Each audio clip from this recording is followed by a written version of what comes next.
memulai kajian tadabbur ayatil Qur'anil Karim dengan awal surat An-Nisa. Suatu perjalanan kajian yang cukup panjang yang telah kita lalui, di mana kita telah mencoba untuk menelaah, memahami petunjuk Allah dalam ayat-ayat yang pernah kita bahas atau pernah kita kaji, mulai dahulu dari juz amma, kemudian kita juga membahas tentang surat Al-Baqarah dan surah Ali Imran. Dan sekarang di bulan Ramadan ini yang kita kenal juga dengan bulan turunnya Al-Qur'anil Karim, bukan bermakna bahwa Al-Quran seluruhnya turun di bulan ini, tetapi sebagaimana penjelasan para ahli tafsir, para ulama mengatakan makna dari syahrul Ramadan alladhi unzila fihi Al-Quran, bulan Ramadan adalah bulan diturunkannya Al-Quranul Karim. Menurut penafsiran para ulama tersebut bahwa turunnya di bulan Ramadan duf'atan wahidah, sekaligus ke langit dunia di bulan Ramadan, dan turunnya kepada Rasulullah sallallahu alaihi wasallam diawali juga di bulan Ramadan, tetapi turun kepada Rasul tidaklah sekaligus, tetapi munajjama, beransur-ansur. Sebahagiannya turun diawali dengan berbagai peristiwa. Peristiwa-peristiwa itulah yang dihimpun oleh ulama dengan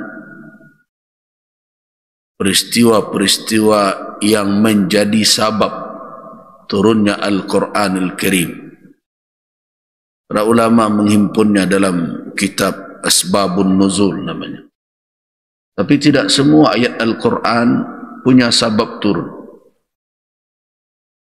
Tidak semua ayat Al-Quran punya sabab turun. Jadi ayat-ayat Al-Quran yang turun beransur-ansur itu sebahagiannya ada sabab, tapi sebagian lagi turun tanpa diawali dengan sabab turunnya. Para ulama ilmu Al-Quran mengatakan itu adalah ayat-ayat yang turun secara ibtidaan. Ibtidaan yaitu turun begitu saja tanpa diawali oleh sabab tertentu. Kemudian setelah turun kepada Rasul sallallahu alaihi wasallam yang diawali dengan suratul Alaq, yaitu 5 ayat pertama yang merupakan ayat Al-Quran pertama kali turun kepada Rasul. Tetapi itu bukan bermakna itu wahyu pertama yang diterima Nabi. Karena di dalam hadis sahih bahwa awal wahyu yang diterima oleh Nabi adalah berupa ru'ya, mimpi yang benar. Apa yang beliau lihat dalam mimpi itu yaitu cahaya terang bagaikan falak subuh, bagaikan fajar yang memancar. Jadi itu wahyu pertama.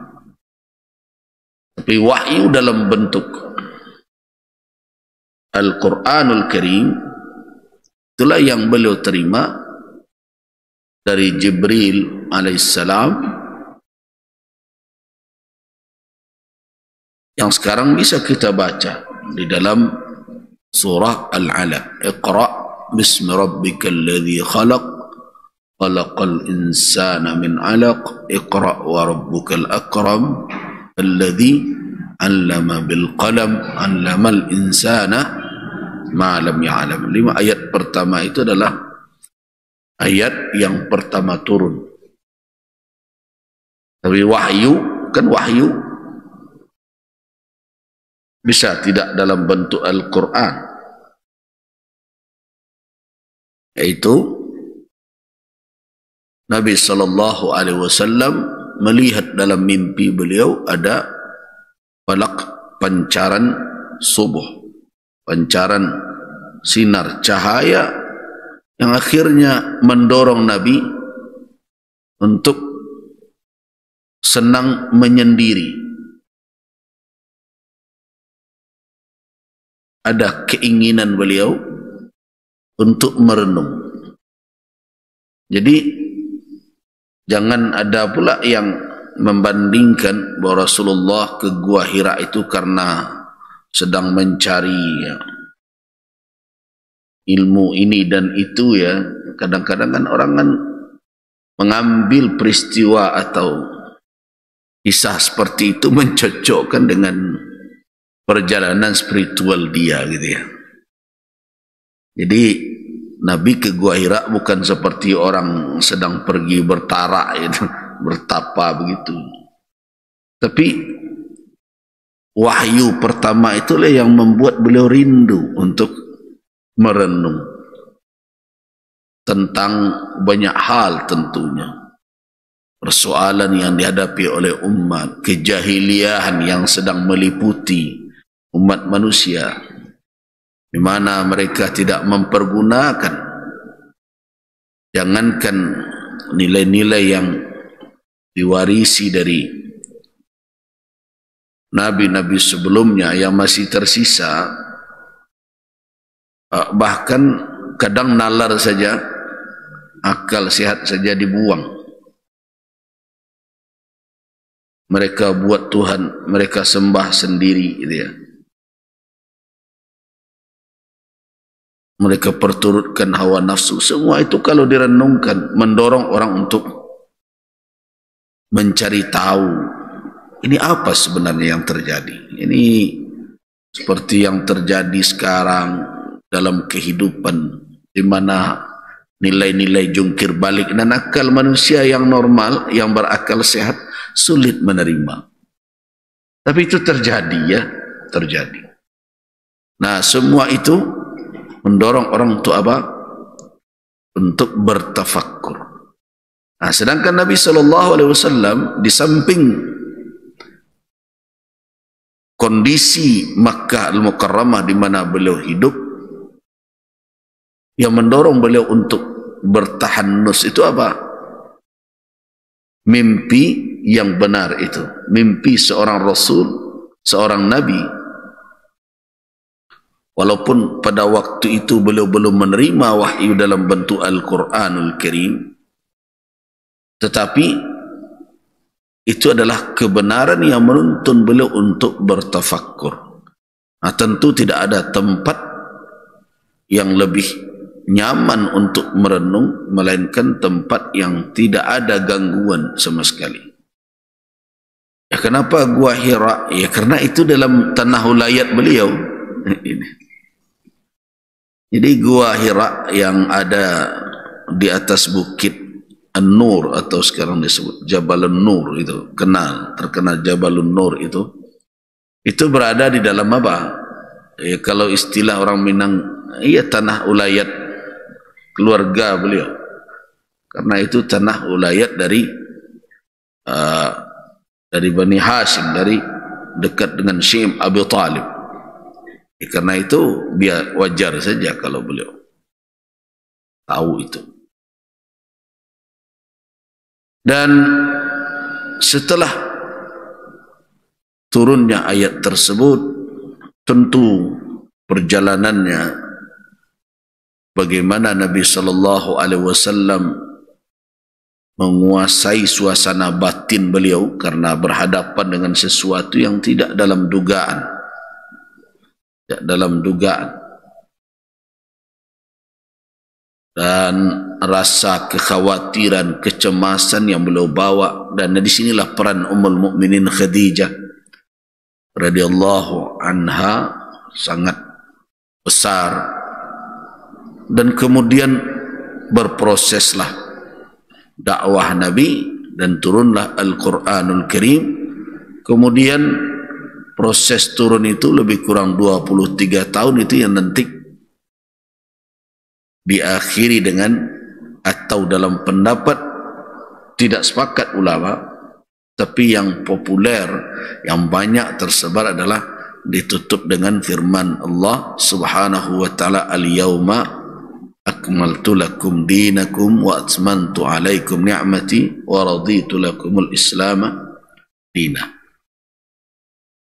Tapi ada pendapat lain, bukan itu ayat terakhir. Nah, para ulama dengan semangat ingin menggali Al-Quranul Karim, maka mereka mulai mengklasifikasikan ayat-ayat. Untuk apa itu? Mereka lakukan itu adalah untuk memahami maksud. Karena apa?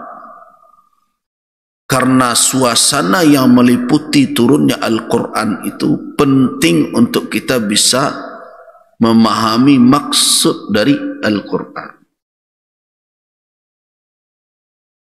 Maka ulama tafsir membutuhkan hal itu. Sebagaimana sababun nuzul, sabab turun.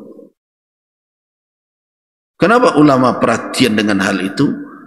Karena dengan sabab turun itu terbantu kita untuk memahami maksud dari ayat. Walaupun ulama bersepakat bahwa sabab turun itu walaupun membantu bukan berarti pembatas maksud.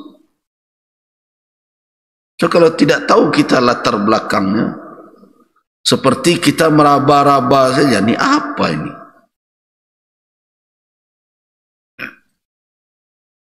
Namun ketika kita tahu bahwa ada peristiwa yang mengawali kisah ini, seperti ayat tentang pernikahan Rasulullah sallallahu alaihi wasallam dengan Zainab binti Jahsh. Kalau kita tidak tahu runtut peristiwanya, maka sulit kita untuk faham. Nah, dari keinginan untuk tahu dengan maksud Al-Quran itu lahirlah berbagai ilmu. Yang pertama adalah tentu untuk mengenali Al-Quran. Apa dia? Bagaimana turunnya? Seperti apa prosesnya? Berikutnya bagaimana dijaga, dipelihara. Maka lahirlah ilmu yang disebut dengan ulumul Quran. Di situ kita akan tahu Al-Quranul Karim dengan segala karakteristiknya, namanya, turunnya bagaimana, ayatnya berapa.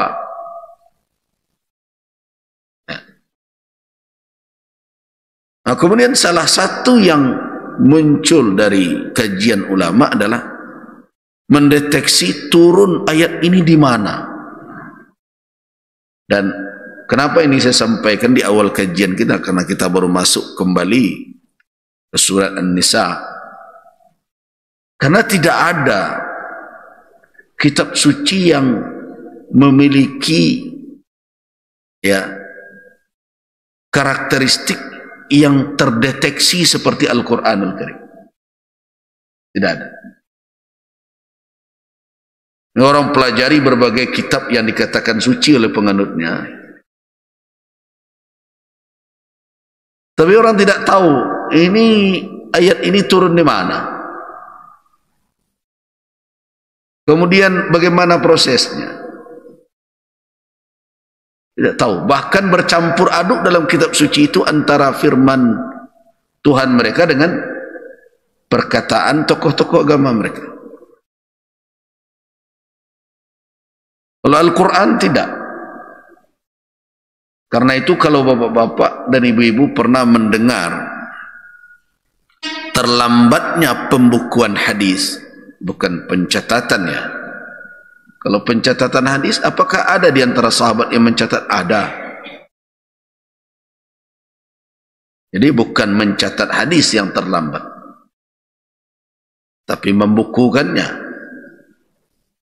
menghimpunnya secara massal dalam bentuk tulisan, itu yang terlambat.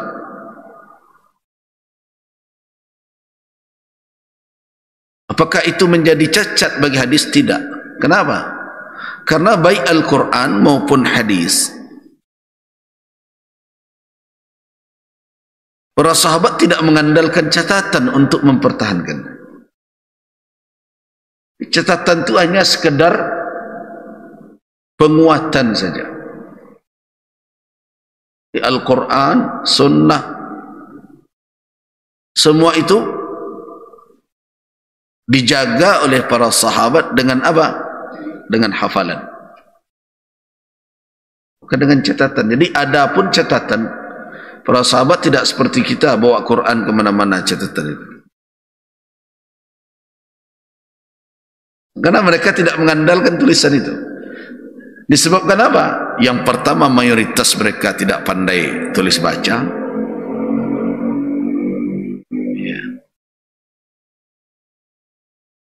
Yang kedua, karena memang mereka bersemangat untuk menghafal wahyu yang turun itu, dan memudahkan mereka menghafal, apalagi karena mereka bersemangat mengamalkan yang mereka hafal. Nah, hari ini kira-kira semangatnya di mana? Menghafal tidak, mengamalkannya juga tidak. Memahaminya, mempelajarinya juga tidak.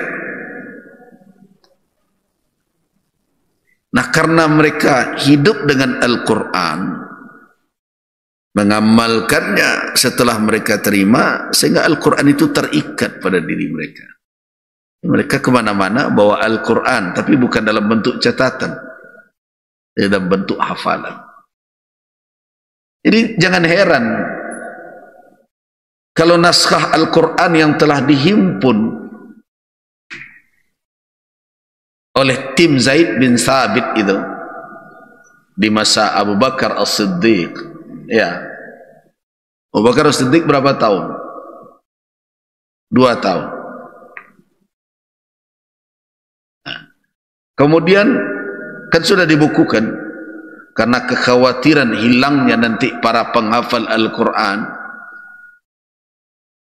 karena terjadinya peperangan berhadapan dengan orang-orang yang murtad dari Islam ketika Nabi wafat, dan juga memerangi orang-orang yang mengingkari kewajiban pembayaran zakat. Di masa Abu Bakar banyak yang gugur, para hufaz, menimbulkan kekhawatiran pada diri Umar bin Al-Khattab. Akhirnya datang dia kepada Abu Bakar As-Siddiq agar Al-Quran dibukukan. Catatan-catatan yang telah ada di tangan para penulis wahyu itu dikumpul menjadi satu buku yang disebut mushaf nanti. Nah, setelah terhimpun, kemudian berganti, Abu Bakar wafat, gantikan oleh Umar bin Al-Khattab. Umar kan puluhan tahun itu. Coba bayangkan, begitu tidak terlalu penting bagi sahabat merujuk kepada tulisan itu, Catatan itu tersimpan saja itu. Mushaf ini.